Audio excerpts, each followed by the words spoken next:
I've always, over the years, just sort of trying not to overstay my welcome. I thought it'd be better welcome, and it's time to start over a little bit. Which is something about Larry Summers people really love. He has resigned from his academic and faculty appointment at Harvard. So remember, he was then president, but then he was working as a professor, and then the Epstein files came out, and then he gave this whole like weird Epstein lecture to his students. My regret, especially my chin, with respect to what I did in communication with Mr. Epstein. He also stepped down and parted ways with the New York Times, Bloomberg, and OpenAI. He was on the board, I believe, or some advisory or something like that. But Bill Clinton, interestingly, describes Epstein as a vacuum cleaner. How would you describe the substance of your conversations with Jeffrey Epstein during the many hours that you spent together on the aircraft? Well, at first, he really seemed to be like a vacuum cleaner, like he really wanted information. There was nothing overtly manipulative about it. He wanted to know, what did I think of this? So I'm watching Rotten Mango with Stephanie Sue, and she's talking about the Clinton deposition as far as the Epstein files goes. That's what's not playing in the background. And if you don't answer in the way that they think is entertaining or interesting, you just move on to the next person. It's kind of the feeling that I get from his response. They ask, was he ever trying to monetize the relationship to your knowledge? To the best of my knowledge, Did Jeffrey Epstein ever indicate or represent to you that he was working with the intelligence service of any nation, including the United States? No. They show him a picture of a man named Marius Robert. Clinton says he doesn't know who that person is. He's like, I've never seen this person in my life. I don't know who Marius Robert is. They're like, what about the passport photo? He showed a picture of a passport. They're like, the passport name is Marius Robert. You don't know Marius Robert, but who does the picture look like? it looked like Jeffrey Epstein. I explain.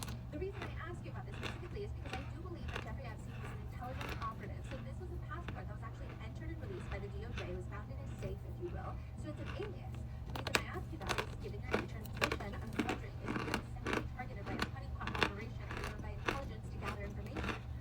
Bill Clinton files. Is that right? So with that, one of the main people under fire with the new Epstein files release is Howard Lutnick.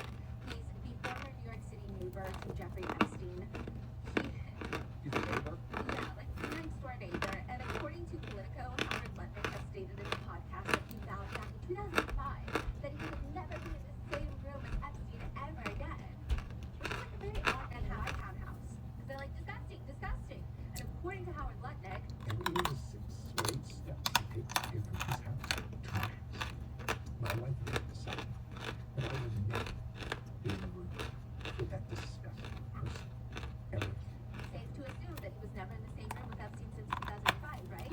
But the emails show that he was reportedly at Epstein Island years after 2005. He emailed Epstein stating that him and his wife and children, along with another family, were visiting the Caribbean and asked if Epstein would be around and whether or not they could visit him for a meal. And then a day later, Epstein emailed Lutnick, nice seeing you. So we don't know if he was on Epstein's Island, but it's safe to assume that they did see each other in the Philippines.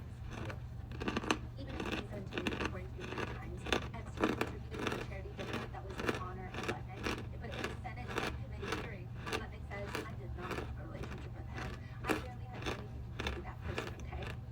I did not have anything you could call a relationship, anything you could call an acquaintance. I literally met him 3 times over 14 years with widespread in between. I've never heard anybody say, oh yeah, I know. Yeah. Nobody, everyone says the exact same thing.